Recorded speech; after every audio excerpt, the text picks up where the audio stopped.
Welcome to another episode of Behind the Bar podcast, brought to you by the coaches and clients of RT Fitness Durham, Sunderland, and of course the Barbell Club and the Barbell Club Online, where we take you from complete beginner to photo shoot ready. So today one was a Q&A with Sarah. So we got a few questions asked for Sarah specifically, and these covered hormones, menopause, mothers in weightlifting. It's a really good one, and she gives some absolutely cracking answers to them all. So please, if you haven't already, subscribe to the channel, give it a share. You know what the crack is with all that, and most of all, enjoy it.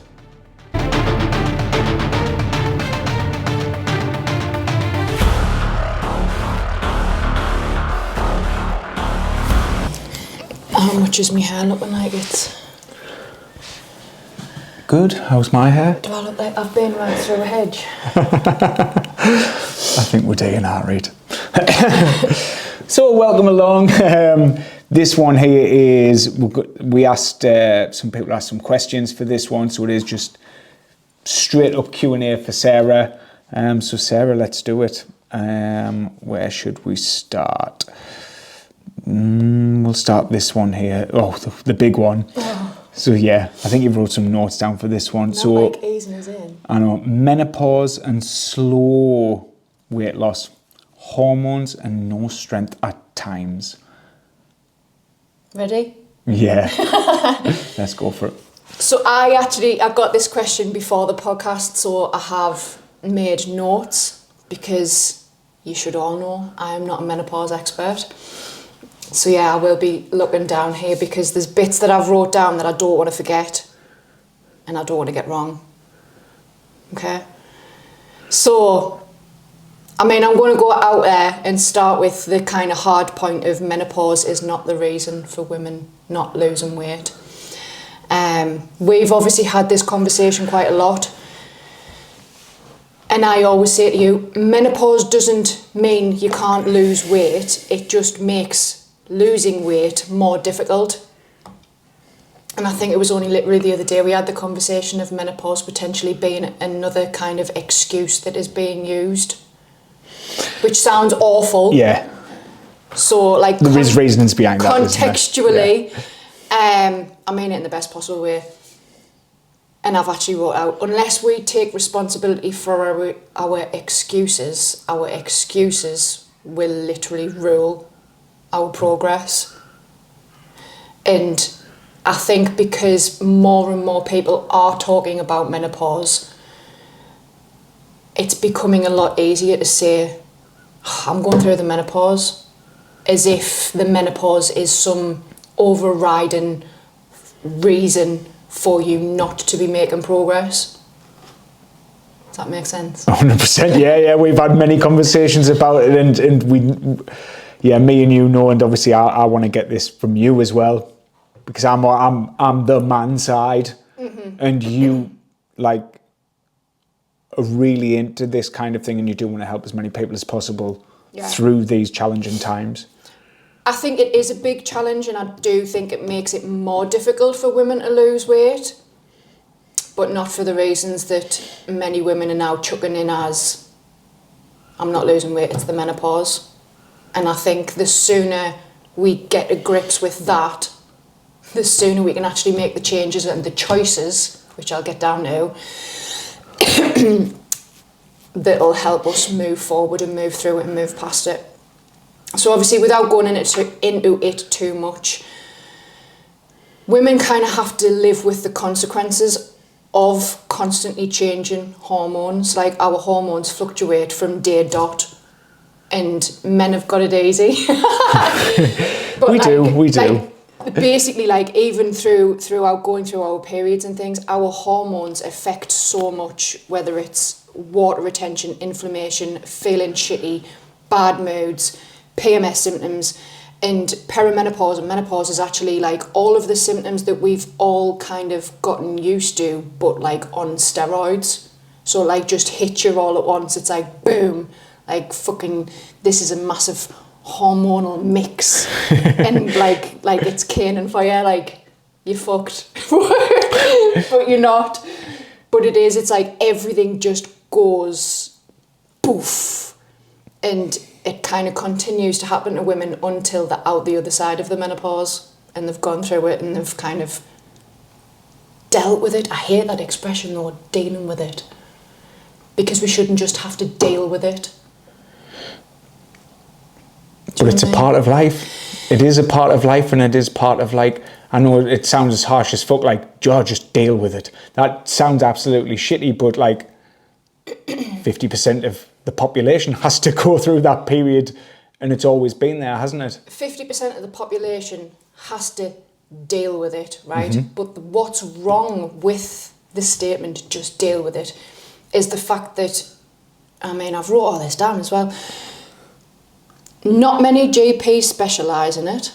Most of them are male. They couldn't give a fuck. You're a woman, you've just got to get on with it. Now, I fucking absolutely hate that. Like, I hate it with a passion. Yeah.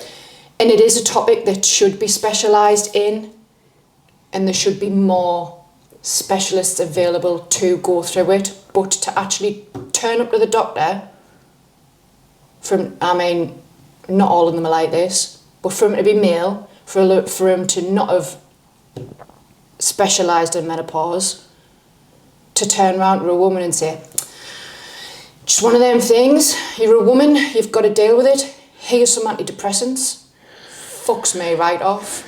Yeah, but I mean, the thing is, GP, general practitioner, they can't be experts in everything, but I think they should at least have a decent enough bedside manner to say, right, this is going to be a right shithole, but there's choices that you can make and there's things that you can do to make it better. Because 50% of the population go through it.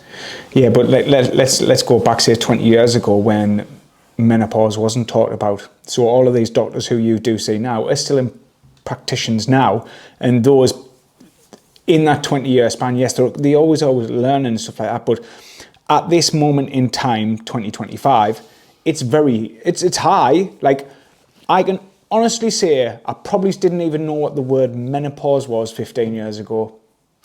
I've never even heard of it. And that's honest. And that'll be at the age of 25 and starting out in the fitness industry.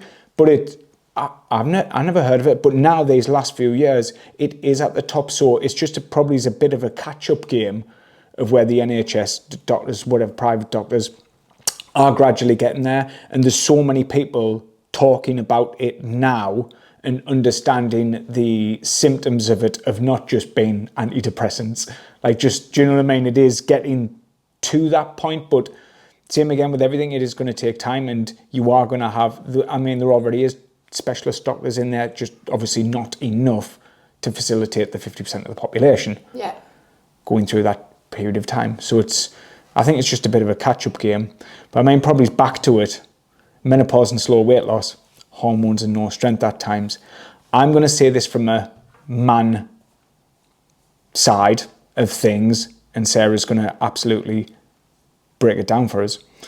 So what I see is, with the menopause or with anything going through hormonal change or anything, it's not that is the one thing that is losing your weight. It's because you're feeling different, so you're not motivated to get your steps in. You want to eat shit. You don't want to go to the gym. So basically, with the weight loss side of things, it's like your activity levels just drop, and it's not your fault. That's the thing. It just, like, that's the way you're fucking feeling at that moment in time, and it's going up and down, up and down. So it's like, sometimes you'll feel like great, sometimes you'll feel bad, but overall, like, and this is as we get older as well, your activity levels start to drop, so you're not going to be burning as much, but you're generally eating the same nutrition as what you were before. So you've just got to put it all into play. And strength at times, I mean, that isn't just a menopausal thing, that's everybody. But like, obviously, if you are going through the menopause, it just hits you that little bit harder. Like, how many times can, from a man going into a gym, think, I'm going to be strong as fuck every time I go into the gym? It just doesn't happen. The thing is, we've touched on this before, like, there's a big thing about whether or not women in general, not menopausal women in general should cycle their training in line with their cycle. And it's such bullshit, because every single woman feels differently at different times of the cycle. Like, some women, the week before the period, like, they kind of just laying into that, they're feeling bloated, they're feeling shitty, they don't really want to push themselves, and they struggle, and they feel it in the gym. Other women, exactly the same time of the month, yeah, they've got bloating, but actually they go in and they fucking smash the heaviest weights they've ever lifted. It's so individual. I don't care if I'm bleeding. Really? But no, it's so different for everyone. For the absolute idiots that say that you should cycle your training in line with your cycle, it's just nonsensical, because even from month to month, a woman will feel different. Like, some months I can train all the way through, absolutely no bother. Some months I feel like I've been hit in the face with a brick, and it's like, can I do it? And it's like, it's so different. And as a woman, you have to, like I always say it, you have to listen to your body. You know your body better than anybody else. You have to listen to your own body. And at the same time, you've also got to be aware of your own bullshit. It's like, just because you're on your period doesn't mean you have to eat that food. It doesn't mean you have to deload in the gym. It doesn't mean you have to take your foot off the gas. It's just listen to your body and do what you can. Could have been down to a shitty night's sleep. You could have had 4 or 5 hours sleep, but then you say blaming it on other factors. Mm-hmm. There's so many variants, isn't there, in that? Did you think we answered that then? Well, no, because I've still got like at least 4 Oh, go for it. But no, so as I said, menopause doesn't make losing weight impossible, it just makes it tricky. As we go through, we become less tolerant of carbs, own hormones, and our desire to eat the highly processed carbs that are readily available to us. Combined with night sweats, which disrupt sleep, being fatigued, and essentially, if you're not sleeping and you're feeling all these things, your body's stressed. That in turn changes your hormones. Like, it all comes back to hormones. So if you're not sleeping, you're stressed to fuck. You're not eating right. Your hormones are all over anyway. They're just going to continue. Like, it all just piles up. And then, obviously, the effect on us is like we feel terrible. But it's all of these different factors. It's not just, I am hormonal. My hormones, like, I'm menopausal, my hormones are all over the place. It's, I'm menopausal. My body's not using this fuel as it normally would. That's affecting my hormones. I'm not sleeping, so I'm knackered, I'm stressed. That's all affecting my hormones. It's just this massive bucket of shit that's getting swilled around, and we've just got to deal with it because we're women. And it's like, but yeah, it's almost like when you go through the menopause, you have to be even more switched on and even more dialed in to the choices that you make. Because like I say, our body does use the fuel differently as we go through different phases of our lives. And if we're still making the same food choices and the same alcohol choices and lifestyle choices, we're setting ourselves up to make it even more difficult. So if you're naturally a night owl and you're staying up till like 12 o'clock, 1 o'clock in the morning, then you're getting woke up by night sweats. Your sleep's already a bit shit, but then it's going to get shitter. But you've made that choice to stay up late. So what can you do? Go to bed earlier. Try and factor that element in. With the nutrition choices, like obviously I haven't done my menopause qualification yet, but even things that I'm reading in my female coaching specialist course, like it touches in on menopause, and it's things like alcohol. Do you drink a lot of alcohol? Alcohol makes menopause symptoms worse, especially hot flushes, especially night sweats. Coffee's exactly the same. If we're still making that choice to drink the same amount of alcohol and drink the same amount of coffee, even though we know it's going to make our symptoms worse, we're not giving ourselves the fighting chance. So it's looking at our lifestyle choices, keep repeating that word choices, because it's always your choice. I was thinking about choices this morning, actually. If we're going to go through what's already a very delicate and very tricky situation and scenario that 50% of the population have to go through, but we're going to make the same choices that we've always made, even though we know that it's going to make things harder, Like, we need to take responsibility for it, don't we? Yeah, it is like, there's so many like just little things you can just start to do, and that is alcohol for a starter, get to bed a bit earlier, caffeine in the afternoon, isn't it? Mm-hmm. So yeah, there's loads, you can put them in, can't you? Changing your carbs. Right. Changing my carbs. So I am actually going to read this bit because I think it's important that I get this right. Where is it? So yeah. Changing our carbs instead of the processed shit that we all love. Going for the more high fibre, nutrient dense, slower digesting carbs is associated with having fewer physical and psychological symptoms of the menopause. That's actually obviously not the shit we all love bit, but the rest of it is quoted from my current course. Mm-hmm. So like even just that, changing your carbs, fewer physical and psychological symptoms, like would you do it? I mean, I love carbs, mm-hmm. and I love all the wrong kind. But basically you've got your grains, whole wheat, seeded bread, quinoa, wholemeal pasta and brown rice instead of your white rice, Quinoa, white pasta. Quinoa.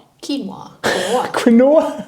I've always said quinoa. Is it quinoa? It's quinoa. Yeah. Like swaps like that. Sarah like, does not eat quinoa. I don't. Okay, ever. Eating like white pasta and white bread and white rice. It's like just a simple swap. Go to your wholemeal options. Oats is a good one. Then you've got your lentils, kidney beans, chickpeas, veggies. So leafy greens, basically your kale, spinach, broccoli, sprouts, cauliflower, asparagus. Then your fruits. So apples and pears with the skin, blueberries, blackberries, raspberries. And then this one actually sounds really odd, but if you get a green banana, right, before it's totally ripe. These are all things that you can aim to swap out and swap for and go for these kind of complex, slow digesting, high fibre carbs. It's mad, isn't it? Because do you know what a lot of things come back to? Nutrition. Just eating real food. It is. Isn't it? Mad. It is, but we don't live in a world where... Oh, we don't? No. Everything's in abundance. And at the same time... And we wouldn't preach it in any way as well. And again, I'm going to go back to the point of like, we all make choices, right? And we've got all this food at our disposal. And when you're a woman going through just a normal period is bad enough. You get your cravings, you want everything that fucking tastes nice. Which is generally higher in calorie and generally higher processed and generally not very nutrient dense. So then obviously whack in the menopause where it's like hormones on roids. Like it is a battle and it is a shit. And we have to all go through it, but just try and make as many better choices as what you possibly can. Perfect. Yeah. I'm phrasing. Perfect. I'll get to an easy one for you. So low calorie shakes, etc., meal replacement stuff. Where do I start with that one? I mean, this one... I think it might be what's your opinion on it? Or what's your recommendations, or both? She knows because she messaged me. Right. She messaged me and said, what do you think of this? Someone's just been knocking on the door trying to sell us it. Ah, yeah. So she knows my opinion. I mean, do you know what it is? I have one of these for my lunch every day because it fills us up and it's me 50 grams of protein. I'm terrible with naturally getting me protein in. I'm not a big eater. I don't eat enough and I'm not a natural protein person. I wouldn't say that was a meal replacement, but technically it is in a sense. But I think obviously from where she's coming from, it's the stuff where it's like, have this shake for your lunch. It's got X, Y, and Z and all of this magical concoction in there. And you're going to lose a stone in a month. And it's like, course you fucking are. Of course you are, because you're not eating and it's not sustainable, and that's the biggest problem. It's like all of the quick fixes, it's not sustainable long term. I'm sure, I mean, I haven't heard of any shake diets in a long time, but it generally was the case of like, your breakfast and your tea on the night was a shake, and then your meal in the day was a 500 calorie meal, something like that. Total calories, 900 calories per day. Of course, you're going to lose weight on it. I think the Cambridge diet was actually just all meal replacement packets. I'm sure where people lost a load of weight, it had all the nutrients and that in there. But to be fair, it's like you could have a protein shake and a multivitamin, and it'd be probably half the price. Do not do that whatsoever, because you will fall off track straight away, because the eating of the food is like, it's a fundamental part, and like you can only do that for so long. Everybody I know who's done these shake diets in the past have lost so much weight, gained it all back, and it's just a never-ending fucking thing with it. Yeah, it's essentially like to get money out of people, and they say, "Oh, you're going to save you'll." It sounds expensive, but you'll save your money because you'll not be buying real food, and that's always the sales pitch. I know, and protein shakes half the price. But yeah, you've got to be looking, rather than looking for that fix or the convenience, it's like finding something that works for you. And like, obviously Ross mentioned a protein shake and a multivitamin. Like I say, I have one of these every single day, but it's just, I'm not a big eater. It's part of my, like, this is sustainable for me. This is a sustainable way for me to get my protein in, which is my primary concern. So it works. But for the majority of people, especially the ones who are on a weight loss mission, that ain't sustainable. Because if they're on a weight loss mission because they're overweight, they like food. Yeah. And they like kind of the wrong kind of, like, well, not the wrong kind of foods, but they haven't found that balance. And unless they find that balance and understanding of the nutrition that they're having, the meal replacement stuff won't work long term. They put the weight back on. Tell you, just off that though, like say somebody did have a protein shake for the breakfast, maybe protein shake and an apple, something like that for the breakfast. I'd be okay with that. Yeah. Especially if they were kid. I'm not really a breakfast person, but they couldn't get the protein in throughout the day. Say, okay, we have a protein shake and an apple. There's 40 grams of protein. Nice bit of fresh fruit. Sorted. And then that can suffice till maybe 1 o'clock. Do you know what I mean? When they have the lunch, and then tea, whatever else from there. So I'm not opposed to them, but the weight loss shakes and stuff, but specifically that, they're a load of shite. And they're not sustainable. And they're double or triple the price of a protein shake as well. Yeah. Do you think with the rise of the weight loss jabs, more people will be encouraged to lift? So I know we obviously did a full podcast on it with Dan. What do you think of that one? Nah. Can I jump in? I know the questions were for you. Go on then. Oh, look at me. No. Just the reason being with it, just me thoughts with it all. It's, yes, people who are selling a plan to go along with it will be encouraging you to weight lift, but the people are now selling plans to go along with it, but the people who are selling it won't be telling you to. But even if they do, it's just to cover their own backs. And same again, it's like, if you are starting these things, like, why don't you just start lifting first? Like, yeah, I mean, I don't know. Go for it, you.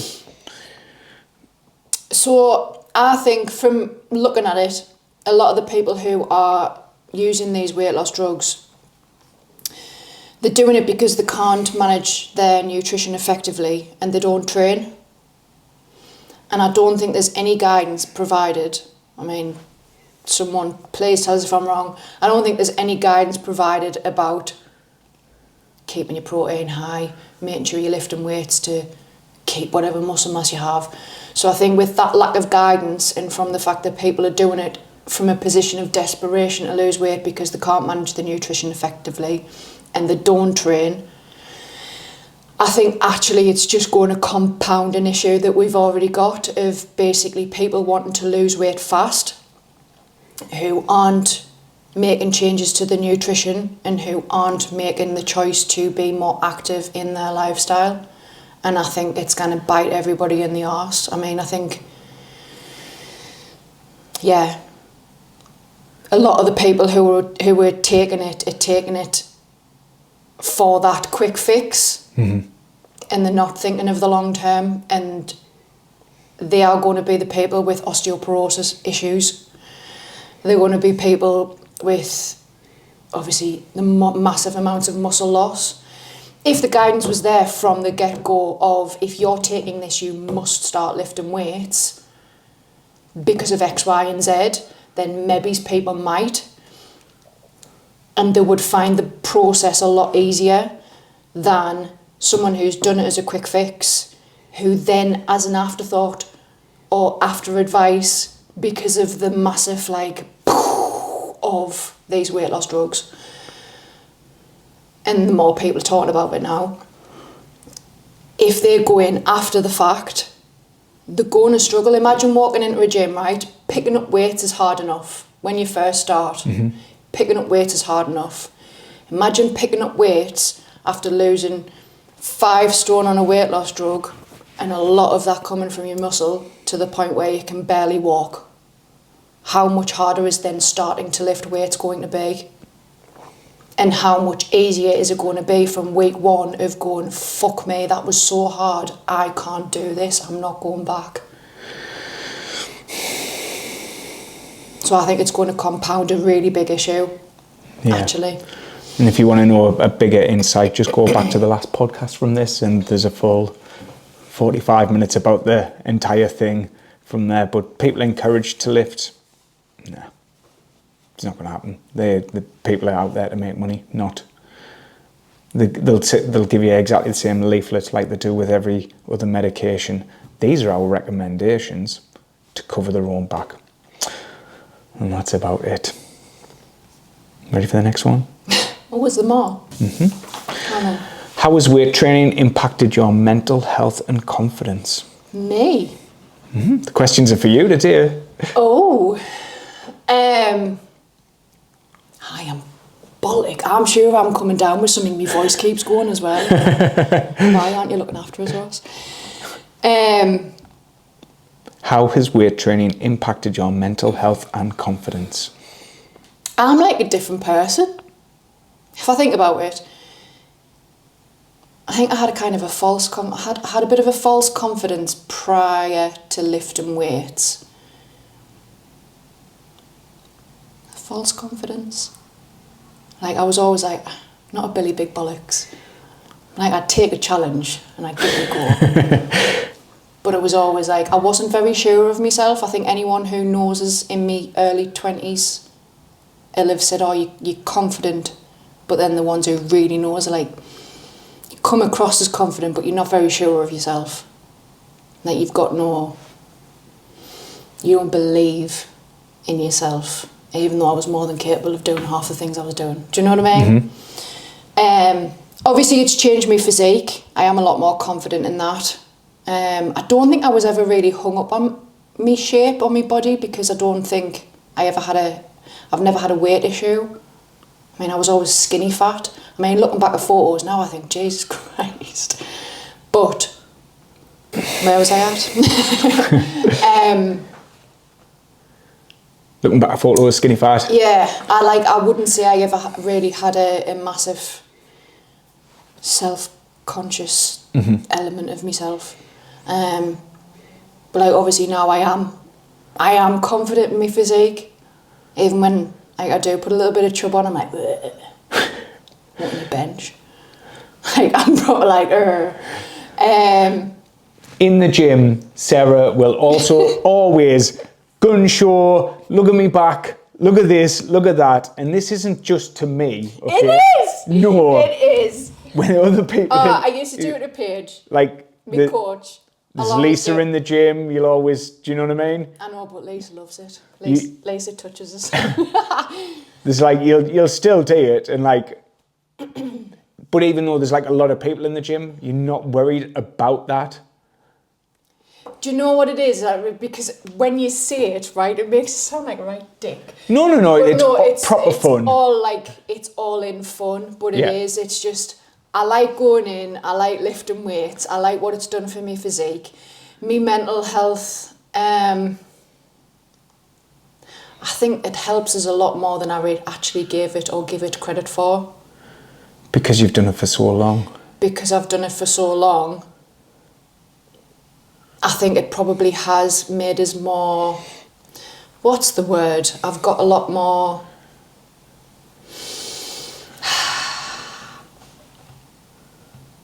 what's the fucking word?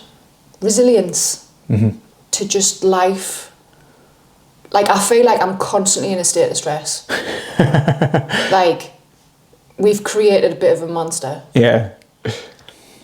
With the gyms and online and the staff. It is a monster. And like, we're trying to get everything, like, it's like organised chaos. And obviously trying to get organised to be organised instead of just organised chaos. Like, I'm constantly in a state of stress, and I think if I didn't have the gym and me training, I'd actually lose my shit. Because I can feel it, actually. Like, when I have, like, the couple of weeks off over Christmas, or if the band's off school and I can't get to the gym as frequently, I feel it. I get agitated. Probably is one of the reasons why I always say to you, like, when both of us can't go at the same time, I always say to you, you go. Why? Because you know I'm a knob and I don't. Well, yeah, I can do it whenever, do you know what I mean? But it's like, for you, I think you need that 1 hour of, like, not thinking, chuckling some weights about, getting your pump on. Pissing about with everybody. Yeah. So, yeah. It's my social. That's the thing, for me. Since leaving coaching, physically in person, I am the nutrition person. I'm the person behind the scenes making phone calls and all the rest of it. It's like that is my social hour where I get to actually see people and actually have conversations with real people in front of us. So it's helped a lot, now that you think of it. What message do you hope to send your children by prioritising your health and fitness? I just want them to be healthy. Basically, what message? That is the message. The message is every choice that you make, it sounds quite overwhelming when you put it like that, but every choice that you make leads you to a certain place. So if you can make healthier choices the majority of the time, if you look after yourself, if you look after your health, you're going to live a lot better life. Monkey say, monkey do. Monkey say, monkey do. I mean, yeah, they probably think they need to work ridiculous amounts of hours. Monkey saying, monkey doing you. Which is unsustainable. But yeah, it's like, one of the women in the gym today was talking about retirement age, saying that the retirement age is 67 for women. And actually, like, my gran retired early, but my gran died when she was 72. It's like, what the fuck? Like, if you don't look after your health, you've worked all of your life for 5 years of... Yeah. I mean, obviously my gran did retire earlier, but for the general, yeah. But for the general pop now, do you really want to be working all of those years to have a few years at the end in a nursing home with someone else wiping your arse? Quality of life. Ready for the next one? What would you say to other mums who want to start weight training but feel intimidated? Do it. That's always the thing, is just do it. Do it. It's one of the best things you can do, and whether you do it alone I mean, being intimidated in the gym is so common. Like, everyone feels intimidated walking into a gym that they don't know. I didn't like going into JD with Paige and Mia. Like, I hated it. And I know what I'm doing. Probably the most experienced person walking into JD felt intimidated going into JD. I do not like this at all. I just didn't like it. Didn't feel comfortable at all. It's like, find your people and find your place. Find the place where you're comfortable going. Find either a friend who wants to do it with you, or find a coach or a group of people, and then do it. Fair dues, yeah. Just fucking do it. That's it, isn't it? I know, it's like, if you can, obviously, if you've got a friend who wants to do it with you, great, because then you're kind of both in it together. If you haven't got a clue what you're doing, get a coach so that you do know what you're doing. Whether that's in a group or on a one-to-one, but just like get an understanding of the basics. But people who come to the barbell club, they find the place and the people, because I bet you half of them don't expect to be staying as long as they do. It's only a 3-month program they sign up for, and they're here like 2, 3, 4, 5. More than that, yeah. Years later, because they find the people. Yeah. Vicky's mum, 8 years. So yeah. I mean, look at all of them. Oh, I know. Oh, yeah. Vicky, Vic. Yeah, Vic, yeah. I mean, Vic, oh, she had a sabbatical. Oh, she had a sabbatical. She come back with bells on. Yeah. She had an 8-year sabbatical, her. But she did. She came for one-to-ones first, didn't she? Originally, yeah. She came in one-to-ones. Did a little bit barbell. Did a little bit of barbell, sabbatical, changed Carnage. careers. She came to like 6 weeks on Carnage, didn't she? I'm sure she only turned up for 2. Like. I mean, ultimately, she just likes the crack, the people. Yeah. It's the people. Find your tribe. Find your tribe. Last one. If you could go back in time, what advice would you give yourself when you first started lifting? Why are you looking at us like that? That's like a proper face. Thought-provoking. No, almost like. What would you tell yourself? What would I tell myself when I've known Sarah since the start of our lifting journey. No, I lifted before you, honey. No, just very slightly. I was going to say I wouldn't call it lifting, but yeah. If you could go back in time, what advice would you give yourself when you first started lifting? See, it's very easy for me to sit here in the position that I am now physically and give this advice. Just wipe the slap off my mouth that I've just drooled. For me personally, it would have been to like not focus so much on the aesthetic outcome of it, because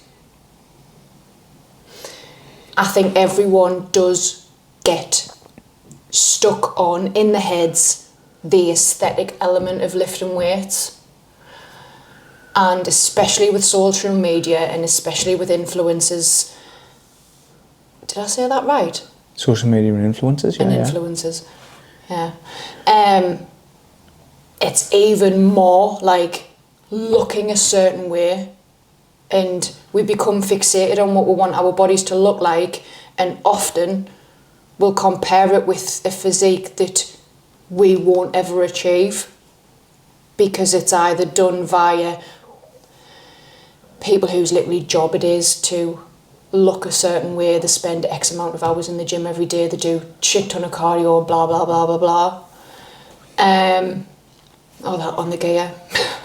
They just do things that we're unwilling to do, and it's not part of day-to-day life. So yeah, don't focus on the aesthetic side of it and what your body looks like focus more on what you want your body to do. Because then the results, aesthetically, the results then come as a byproduct. Did you really focus on the aesthetics, do you think? I always wanted to be leaner. Yeah, but... I always wanted to be stronger, but I wanted to be leaner. Like, I always wanted to have that I lift weights look. Yeah. Because had I not, I wouldn't have done so many fucking diet cycles. Yeah, but you haven't actually done that many diet cycles in your life, have you? You've actually been quite good. Well, not in my life, but like weightlifting wise, obviously, I probably, if I was in the mindset now that I was when I started, I maybe would have leaned out a little bit. I didn't really have weight to lose, but then I would have really focused on just slow, gradual growth, and there wouldn't have been a 6-monthly diet spell where I wanted to get some chub off for a holiday. It would just be like, boom, all in. Let's get massive. 5-year bulk. Well, thank you very much. I thought them were quite good, actually.